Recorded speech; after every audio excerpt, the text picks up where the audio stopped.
Good morning, my name is Josh from CyclonesOZ, and today we're going to be talking about a lot around the Australian weather scene. We're going to start things off with some rainfall that's expected up in far north and central Queensland. Then we're going to be talking about two powerful cold fronts expected to impact South Australia, Victoria and Tasmania over the next 5 days. And we'll finish it off with some severe weather that is on the forecast to the southwestern corner of Western Australia. If you are brand new to the channel, then please consider subscribing and also leave a like on the video while you're at it. Your support is greatly appreciated.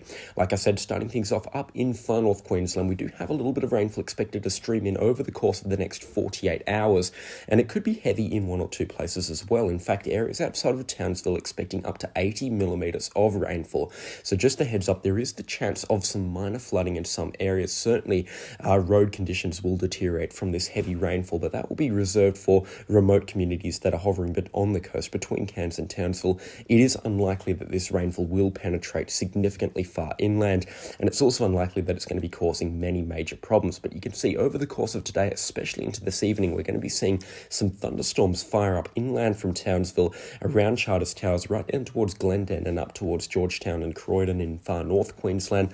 They are likely to be non-severe thunderstorms, but still a couple of pulse thunderstorms here and there. There will be the chance of heavy rainfall under these storms, also the chance of damaging winds. Violent temperature swings as well is expected. We're going to be looking at a day probably of around 30 degrees Celsius for some of these areas up here, or at least high 20s for one or two locations. And then once these thunderstorms get overhead at around 3 or 4 p.m, the temperatures will certainly plummet. So it could be a chilly afternoon and evening if you do get a thunderstorm over the top of you. But it's going to be powered by this onshore trough, which is located between Cooktown, well, it will be forming between Cooktown down towards Townsville, and it's going to tail off into a low pressure system, which is what's going to be driving this heavy rainfall and thunderstorms ashore.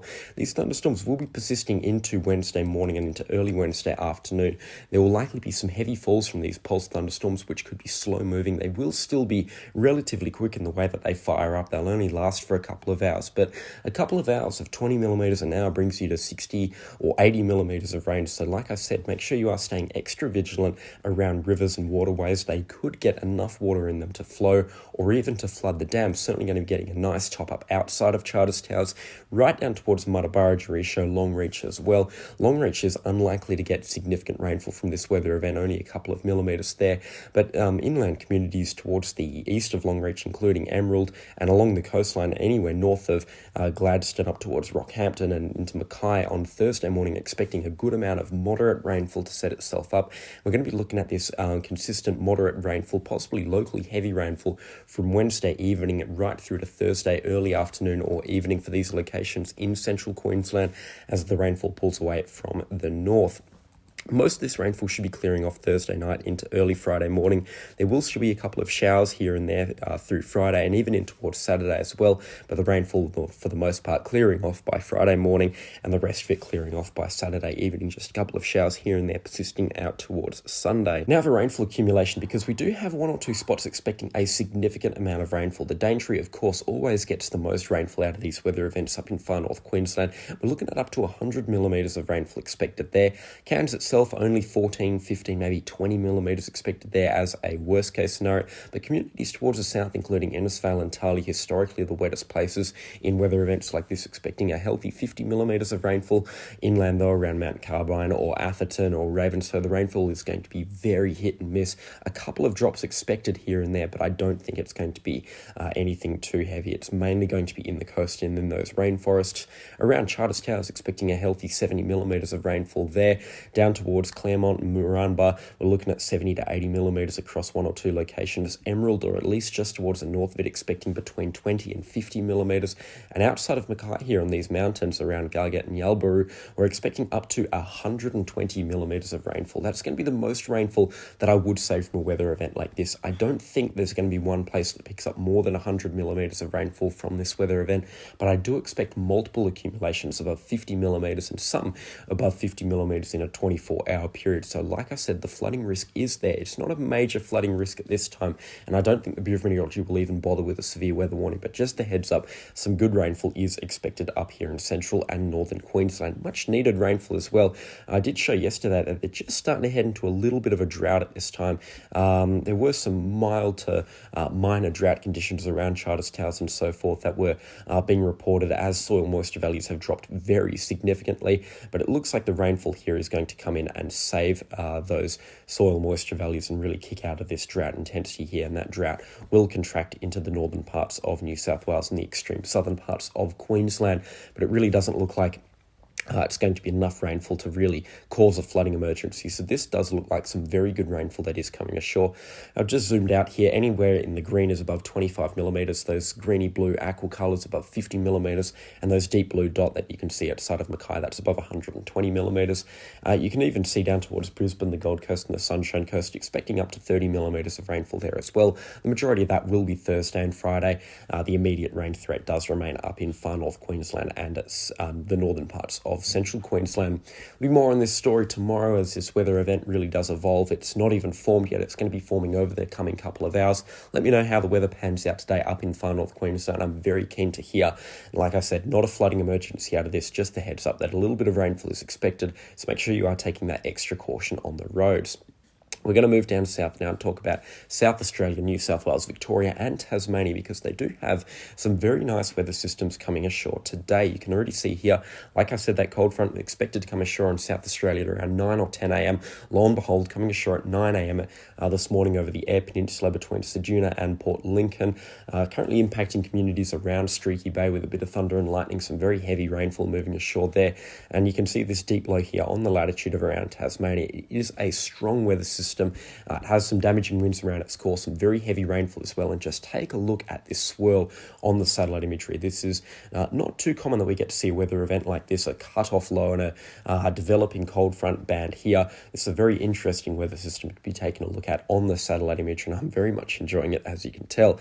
Conditions around Kangaroo Island starting to get a little bit windy as well. You can see winds here at around 35 kilometres an hour on Neptune Island, probably gusting up towards 50 or 60 kilometres an hour there. We're expecting those winds to really pick up throughout the course of today. We'll just take a quick look at the radar as well. You can see some of these showers here around Streaky Bay, south of Ceduna, really heavy with rainfall accumulations about 50 millimetres an hour. Now, that's certainly not going to equate to accumulations of around 50 millimetres in a 1 hour period, because they are small, concentrated pools of showers, but definitely down towards Kangaroo Island later this afternoon, expecting some heavy rainfall to move through. It's going to be the light to moderate stuff this morning, but this afternoon could be some heavy rainfall moving through around the Eyre Peninsula and also into the Adelaide Metro and over Kangaroo Island. Can't be neglecting Victoria and Tasmania either. I'm just going to zoom out to get a full picture of the forecast right now, and you can see that over the course of today that heavy rainfall will be picking up for the northern coast of Tasmania between Devonport, including communities such as Stanley, Penguin and Burnie. Some heavy rainfall expected there, even into the Bass Strait as well on King Island and the Furneaux Islands, expecting a little bit of rainfall throughout the course of today and tomorrow as well. West coast of Tasmania, as always, getting rainfall from a weather event like this. I'm just going to pull this weather forecast back to today, and you can see a little bit of thunder and lightning heading into the the western part of Victoria as well, getting as far north as Mildura by the looks of it, but really nothing significant in terms of rainfall expected for Victoria. Some moderate falls are possible, but they're not going to equate to more than 20 millimetres of rain, and it will be mostly in the north to the central parts of the state. I don't think Melbourne's going to get any rainfall from this weather event until about Thursday, when a couple of light showers are expected. Good snowfall as well throughout the course of Wednesday and into Thursday on the Victorian Highlands and also into the New South Wales Highlands as well. A little bit of rainfall expected to creep itself into the southern parts of New South Wales around Albury, south of Griffith, but the majority of the rainfall is going to be through South Australia and Tasmania, and also on the extreme southeastern South Australian coastline before another strong cold front gets its hands into the mix around Saturday and Sunday this weekend. We're expecting some good falls throughout Tasmania, South Australia once again, and into Victoria, and it looks like it's going to be the first really good rainfall for the southeastern corner of South Australia. They desperately need some rainfall here, and it looks like 10 to 20 millimetres is on the way on Saturday. It should be easing off by Sunday morning, but still a couple of showers expected here and there. Some good falls expected throughout Victoria as well, at least 10 to 15 millimetres there. Some snowfall on Tasmania, damaging winds expected on the west coast of Tasmania, especially into the southwest as well throughout Saturday night as this low pressure system gets itself cut off south of Tasmania. There's going to be some very strong wind gusts down there, and that's probably worth talking about right now. We're talking about wind gusts up towards 110 kilometres an hour, and those strong wind gusts will continue through the highlands of Victoria and New South Wales as well, with wind gusts up to 100 kilometres an hour possible there. And into New South Wales too, it looks like Saturday this big moisture pool is going to drag in a little bit of rainfall, up to 10 millimetres possible through the regional parts of New South South Wales, and that will also continue into the northeastern parts of New South Wales and then along into the northwestern parts on Sunday, clearing out for a dry start to July by the looks of things for at least the for the western parts of New South Wales and even parts of the east coast of New South Wales, expecting dry conditions until about Tuesday when a couple more showers are expected to come through. Now that's a very long-winded forecast. We're just going to wrap things up with rainfall accumulation here and take a look at what's actually expected in terms of rainfall over the next 3 days. The bulk of the rainfall will be along the South Australian coastline. Adelaide itself expecting a healthy amount of rainfall, at least 40 millimetres there. Down a little bit further south, we're talking about accumulations up to 100 millimetres. I think that might be a little bit bullish. I do think that that's overestimating by about 25, maybe even 30% in places. I think the most rainfall that will be recorded around South Australia will probably be about 70 or 80 millimetres from this front, but it will be around Adelaide. You can also see down in the southeastern agricultural districts of South Australia, they've had a very cold start to today, by the way, single-digit temperatures. We're expecting some more rainfall down there, at least 20 to 30 millimetres along the coastline, but unfortunately inland the rainfall will be a lot less. We're likely looking at only about 10 to 15 millimetres or so from this weather system, but one or two spots could get up towards 20 millimetres or so. We can't be ruling that out. Into the northern parts of Victoria as well, expecting reasonably light rainfall, between 5 and 20 millimetres of rain, and onto the highlands as well from this weather system, only a couple of drops here and there. North coast of Tasmania up to 50 millimetres, like I said. Arthur River expecting about 70 millimetres from this weather system. Strahan expecting about 50 or 60 millimetres, and the rest of Tasmania looking relatively dry from a weather system like this. It's going to be over the next 10 days from the weather system that comes through next weekend, Saturday and Sunday, the 29th and 30th of June. There'll be more on that in future forecast updates when we know a lot more about the weather system, but you can see through parts of New South Wales expecting 25 millimetres, even up to 40 or 50 millimetres in one or two places, and the Blue Mountains, the highlands around Victoria and New South Wales, also expecting about 30 millimetres of rainfall and about 30 centimetres of snow as well. The coastal areas around Sydney, at least the whole of the east coast between Wollongong right up past Newcastle, as far north as Grafton, expecting some healthy rainfall too, up to 100 millimetres. But once again, the forecast does remain a little bit uncertain there, so we'll have to wait and see what actually happens. And just on that snowfall to finish off here, over the next 10 days in parts of Tasmania, we're looking at up to 25 centimetres of snow. There, a very good amount of snowfall expected. And they have backed the snowfall forecast off actually for parts of New South Wales. Only about 15 centimetres expected there, and some heavy snowfalls expected also on the Victorian highlands, as far out as Bendigo, by the looks of things in some of these hills through here. I'm not sure if they historically get much snow, but it looks like a little bit is on the forecast there, so we'll have to wait and see. And you can see actually how far north the snow creeps in this weather system. It gets as far north as about, 42 degrees south. That's highly unusual for snowfall that far north in the open ocean. So you can see just how strong this weather system is. It certainly is going to be packing a punch next weekend, so we're going to have to wait and see exactly what happens in regards to that forecast. Now, that weather system on Saturday is going to be impacting Western Australia from Tuesday evening onwards. So it's really close, actually, and that leads us very nicely into the next part of our video, Western Australia onwards. And we're looking at this weather system here. It's a strong low-pressure system starting to develop, and it's got a very nice frontal band to it too. You can see it's really starting to churn out some nice convection at this time, and it's looking like a pretty nasty system to cross the coast between Geraldton and Perth. It's also a highly unusual weather system. The cutoff low in it does some crazy things, which I'll get to in just a couple of minutes. We're more interested in the initial front where this is going to cross the coast. The Bureau of Meteorology is expecting quite a lot of rainfall on Wednesday, up to 20 millimetres for the Perth metro area, but I reckon that the rainfall on Wednesday at least will be significantly less for the Perth metro area. I'm only expecting between 5 and 10 millimetres of rainfall. It will be heavy and it will come through very quickly. There'll also be some light rain, big raindrops, that classic high cloud, big raindrop weather system that comes through just in front of it. But I don't think that Perth is going to be receiving too much rainfall from this weather system. It's going to be Thursday onwards where the worst of the rainfall comes through. And the reason for that is because this cold front is going to be so big, it's going to split itself into basically over the top of Perth, or at least somewhere between Mandurah and Jurien Bay. And there's going to be some heavy rainfall around Geraldton, Northampton and Kalbarri that streams ashore up there. They've had a very wet winter season so far, from a lot of cold fronts doing exactly what this system's doing.